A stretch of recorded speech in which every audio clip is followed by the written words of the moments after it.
বিশ্লেষণ করার জন্য প্রথমেই সেন্টেন্স চিনতে হয়। আমরা জানি সেন্টেন্স 5 প্রকার: অ্যাসার্টিভ, ইন্টারোগেটিভ, ইম্পারেটিভ, অপটেটিভ এবং এক্সক্লেমেটরি। এইসব সেন্টেন্সগুলো আমরা কিভাবে সহজে চিনতে পারি তা আমি দেখাচ্ছি। ইন্টারোগেটিভ সেন্টেন্স চিনতে পারি যদি প্রশ্নবোধক চিহ্ন থাকে। এক্সক্লেমেটরি সেন্টেন্স চিনতে পারি যদি বিস্ময়সূচক চিহ্ন থাকে। অ্যাসার্টিভ, ইম্পারেটিভ, অপটেটিভ এই তিনটারই শেষে কিন্তু ফুল স্টপ থাকে, তাহলে এই তিনটা কিন্তু আমরা চিহ্ন দেখে চিনতে পারছি না। অপটেটিভ সেন্টেন্স চিনতে পারবো, অপটেটিভের শেষে ফুল স্টপ থাকবে কিন্তু প্রথমে মে বা লিভ লং থাকবে। ইম্পারেটিভের প্রথমে মূল ভার্ব বা প্লিজ বা ডোন্ট বা লেট থাকবে। তাহলে অ্যাসার্টিভ সেন্টেন্স চিনবো কি করে? অ্যাসার্টিভ সেন্টেন্স হচ্ছে subject plus verb plus object থাকবে। যদি এই গঠন দিয়ে সেন্টেন্স চিনতে অসুবিধা হয় তাহলে তোমরা যেটা করতে পারো, শর্টকাট ওয়ে হচ্ছে তুমি দেখবা সেন্টেন্সটা ইন্টারোগেটিভ, ইম্পারেটিভ, অপটেটিভ না এক্সক্লেমেটরি। যদি কোনোটাই না হয় তাহলে অ্যাসার্টিভ সেন্টেন্স, অর্থাৎ ওই চারটা যদি না হয় তাহলে সেটা অ্যাসার্টিভ সেন্টেন্স। ন্যারেশন করার জন্য তোমাকে এখন 4টা ছক মুখস্থ রাখতে হবে। তার মধ্যে এই প্রথম ছকটা একটু কঠিন, বাদ বাকি 3টা ছক একেবারেই সহজ। তোমাকে এই 4টা ছক টানা মুখস্থ রাখলেই ব্যাস ন্যারেশন শেষ। তো দেখো, অ্যাসার্টিভ সেন্টেন্সে সেইড টু এর পরিবর্তে কি বসে? সেইড বা টোল্ড বসে। ইন্টারোগেটিভ সেন্টেন্সে সেইড টু এর পরিবর্তে আস্কড বসে এবং ইম্পারেটিভে যদি আদেশ হয় তাহলে অর্ডার বসে, অনুরোধ হলে রিকোয়েস্টেড বসে, উপদেশ হলে অ্যাডভাইস বসে, কোনো কিছু যদি বোঝা না যায় তাহলে কি বসে? টোল্ড বসে, অথবা লেট থাকলেও কি বলো? টোল্ড বসে। আর যদি লেটস বা লেটাস থাকে তাহলে প্রপোজড বসে। অপটেটিভে উইশড বা প্রেড বসে, প্রার্থনা হলে প্রেড বসে এবং ইচ্ছা হলে উইশড বসে। এক্সক্লেমেটরিতে এক্সক্লেমড উইথ জয়, জয় হবে কখন? যখন আনন্দ প্রকাশ পাবে তখন। এক্সক্লেমড উইথ সরো, সরো হবে কখন? যখন দুঃখ প্রকাশ পাবে। এক্সক্লেমড উইথ সারপ্রাইজ হতে পারে যখন অবাক বা বিস্ময় প্রকাশ পাবে। দেখো, এইগুলো মনে রাখা কিন্তু আসলে এত কঠিন না, কারণ অ্যাসার্টিভ হচ্ছে আমরা জানি বর্ণনা করা হয়, তার মানে সেইড বা টোল্ড বলেছিল হবে। ইন্টারোগেটিভতে তো প্রশ্ন করা হয়, প্রশ্নের ইংরেজি তো আমরা জানি যে আস্ক, তাই তো? তার মানে আস্ক হবে। এরপর হচ্ছে কি বলো, ইম্পারেটিভে কি হবে বলো? আদেশ বোঝায় অথবা অনুরোধ বোঝায় অথবা কি বলো? উপদেশ বোঝায়। তো আমরা জানি আদেশ ইংরেজি অর্ডার, তারপর হচ্ছে অনুরোধ ইংরেজি রিকোয়েস্ট, উপদেশ ইংরেজি হচ্ছে অ্যাডভাইস, জাস্ট ইংরেজি বসায় দিলেই হচ্ছে। আর লেটস বা লেটাস দিয়ে সবসময় একটা প্রস্তাব দেওয়া হয়, এই কারণে প্রপোস্ট বসে, ঠিক আছে? আচ্ছা, প্রার্থনা আর ইচ্ছা প্রকাশ পায় হচ্ছে অপটেটিভ সেন্টেন্স দ্বারা, এই কারণে এখানে উইশড বা প্রেড বসে। এখন দেখো, ইনভার্টেড কমার পরিবর্তে কি কি বসতে পারে? অ্যাসার্টিভে আমাদের বসে দ্যাট, আবার দেখো অপটেটিভেও দ্যাট, এক্সক্লেমেটরিতেও দ্যাট, তার মানে তিনটাতেই দ্যাট, অ্যাসার্টিভ, অপটেটিভ এবং এক্সক্লেমেটরি। ইন্টারোগেটিভে বসে হচ্ছে ইফ বা ডব্লিউএস, যদি ডব্লিউএস থাকে তাহলে ডব্লিউএসই বসে অথবা ইফ বসে। এখন প্রশ্ন হলো ডব্লিউএস কোনগুলো? ডব্লিউএস দেখো এখানে নিচে দেওয়া আছে: what, how, when, whose, where, which, why, who, whom. দেখো এই প্রত্যেকটাতে কিন্তু ডব্লিউ এবং এইচ আছে, এই কারণে এগুলোকে ডব্লিউএস বলা হয়। হাউ কিন্তু আছে, তাই না? এইচ ডব্লিউ, তার মানে ডব্লিউএস আছে, তাই তো?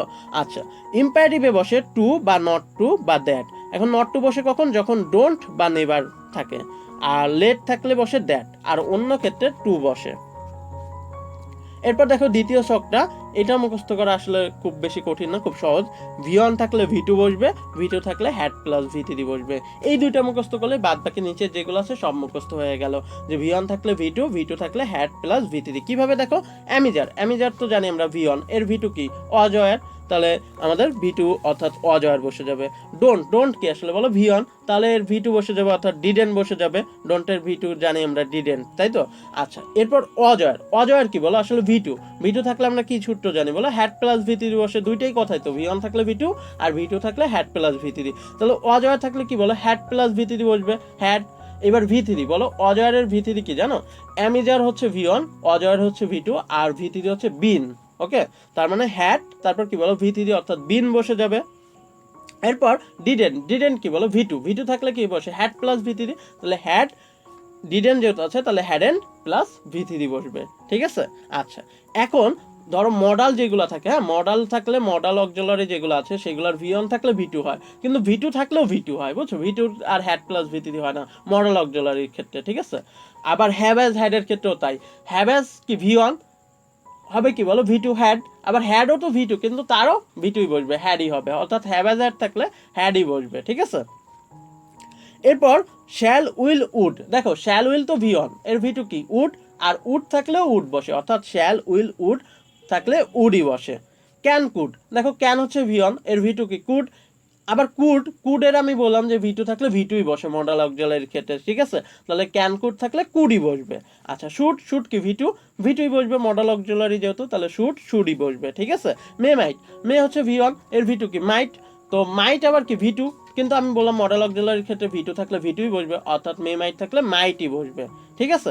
আচ্ছা এখন মাস্ট থাকলে দুইটা জিনিস হতে পারে, হয় হ্যাড টু হইতে পারে, নাইলে কি হতে পারে মাস্টই হইতে পারে। যখন নৈতিকতা বোঝায় তখন মাস্টই থেকে যায়, আর নৈতিকতা না বোঝালে তখন হচ্ছে হ্যাড টু বসবে। নৈতিকতা কি জিনিস আমরা পরবর্তীতে দেখতে পারবো, এর ব্যাখ্যা আমি দিচ্ছি পরে। আচ্ছা এখন দুইটা পয়েন্ট তোমাকে মাথায় রাখতে হবে, টু প্লাস ভি অন হয় এবং পরপর দুইটা ভার্বের পরিবর্তন হয় না, এর ব্যাখ্যা আমরা পরে নেব। তুমি আপাতত এই শখ এবং এগুলো মুখস্থ রাখো, টু প্লাস ভি অন পরপর দুইটা ভার্বের পরিবর্তন হয় না, স্ক্রিনশট দিয়ে রাখো এবং মুখস্থ করো, টানা মুখস্থ, ঠিক আছে, যে চারটা শখ দিব ব্যাস, তোমাদের বললাম তো ন্যারেশন শেষ। এখন দেখো ফার্স্ট পারসন, আমরা পারসনের পরিবর্তন দেখবো। ফার্স্ট পারসন হলে বক্তা অনুযায়ী পরিবর্তন হয়, অথবা তুমি মনে রাখতে পারো ফার্স্ট পারসন হলে ফার্স্টের সাথে পরিবর্তন হয়, ফার্স্টেই বক্তা থাকে, ঠিক আছে। আচ্ছা সেকেন্ড পারসন হলে সেকেন্ডের সাথে পরিবর্তন হয় বা শ্রোতার সাথে পরিবর্তন হয়, কারণ শ্রোতা হচ্ছে সেকেন্ড, তাই না, প্রথম কে বলো যে বলতেছে সে হচ্ছে প্রথম, আর পরে যে শোনে সে হচ্ছে সেকেন্ড, আমরা ধরি, ঠিক আছে। তাহলে ফার্স্ট পারসন হলে ফার্স্টের সাথে অর্থাৎ বক্তার সাথে, সেকেন্ড পারসন হলে কি বলো সেকেন্ডের সাথে অর্থাৎ শ্রোতার সাথে পরিবর্তন হবে, আর থার্ড পারসন হলে কোনো রকম পরিবর্তন হবে না। তো দেখো আমরা জানি পারসন তিন প্রকার, ফার্স্ট পারসন, সেকেন্ড পারসন এবং থার্ড পারসন। ফার্স্ট পারসনের মধ্যে আছে আই আর উই, সেকেন্ড পারসনের মধ্যে আছে ইউ, আর আই উই ইউ বাদে বাকি যারা আছে সবাই হলো কি বলো থার্ড পারসন। তো আমাদের এখন সাবজেক্ট, অবজেক্ট এবং পসেসিভ ফর্মগুলো মুখস্থ রাখতে হবে।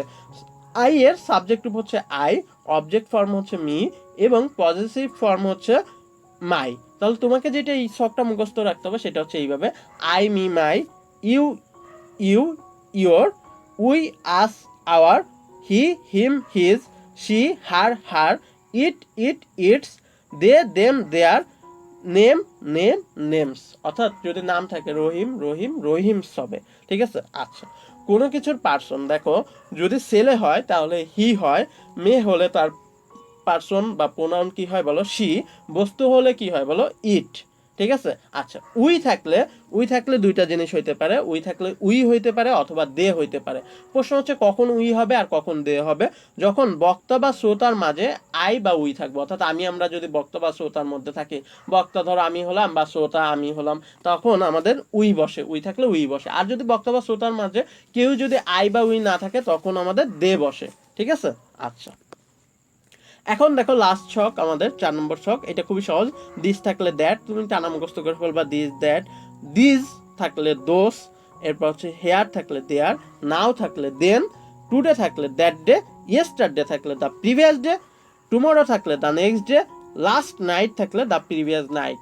এখানে দেখো লাস্ট নাইট বা লাস্ট ডে হইতে পারতো, লাস্ট ডে থাকলে the previous day, last week হইতে পারতো the previous week, last month হইলে the previous month, last year হলে দ্য প্রিভিয়াস ইয়ার, তার মানে লাস্ট থাকলে দ্য প্রিভিয়াস হবে। একইভাবে নেক্সট থাকলে দ্য ফলোয়িং হবে, আর নেক্সট নাইট আছে তাহলে হবে কি বলো দ্য ফলোয়িং নাইট, যদি নেক্সট ডে থাকতো তাহলে দ্য ফলোয়িং ডে, এরকম আর কি, ঠিক আছে। তো এই ছকটা তোমাদের টানা মুখস্থ রাখতে হবে।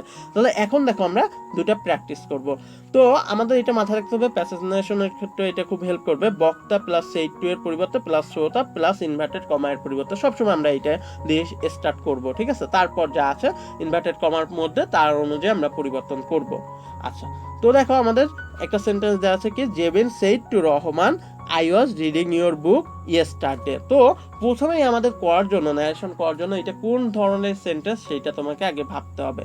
তো দেখো আমরা প্রথমে বলবো যে এটা কি ইন্টারোগেটিভ সেন্টেন্স, না, কারণ এখানে প্রশ্নবোধক চিহ্ন নাই। এটা কি এক্সক্লেমেটরি সেন্টেন্স, না, কারণ এখানে কি বলো বিস্ময়সূচক চিহ্ন নাই। এরপর কি ইম্পারেটিভ সেন্টেন্সে আমরা জানতাম প্রথমে মূল ভার্ব দিয়ে শুরু হয়, তো আই তো আর মূল ভার্ব না, মূল ভার্ব দিয়ে শুরু হয় নাই। তারপর কি অপটেটিভ সেন্টেন্সে আমরা জানি যে মে বা লং দিয়ে থাকে, অর্থাৎ এখানে মে বা লিভ লং কোনোটাই নাই। ইম্পারেটিভ সেন্টেন্সে সেন্টেন্সে প্লিজ ডোন্ট লেট থাকে সেইগুলোও কিন্তু নাই, তাহলে ডেফিনেটলি এই 4টা না হলে কি বলো অ্যাসার্টিভ সেন্টেন্স। অথবা যারা পারো খুব ভালোভাবে তারা দেখো প্রথমে সাবজেক্ট আছে আই, আই হচ্ছে সাবজেক্ট, তারপর কি বলো ওয়াজ রিডিং ভার্ব আছে, তাহলে সাবজেক্ট প্লাস ভার্ব যদি থাকে তাহলে এটা কি বলো অ্যাসার্টিভ সেন্টেন্স। তো আমরা এখন এটা ন্যারেশন করে ফেলি। তো প্রথমে কি বলো বক্তা বসে যাবে অর্থাৎ জেবিন বসে যাবে, তারপর সেই টু এর পরিবর্তে বসাতে হবে, সেই টু এর পরিবর্তে অ্যাসার্টিভ হলে আমরা জানি টোল্ড বসে, তো টোল বসায় দিলাম। এরপর হচ্ছে কি বলো শ্রোতাটা বসে যাবে অর্থাৎ রহমান বসবে, তারপর কি বলো কমা ইনভার্টেড কমার পরিবর্তে বসাতে হবে, সেই টু এর পরিবর্তে আমরা কি বসাই বলো অ্যাসার্টিভে টোল বসাই, আর কমা ইনভার্টেড কমার পরিবর্তে দ্যাট বসাই, তাই দ্যাট বসায় দিলাম।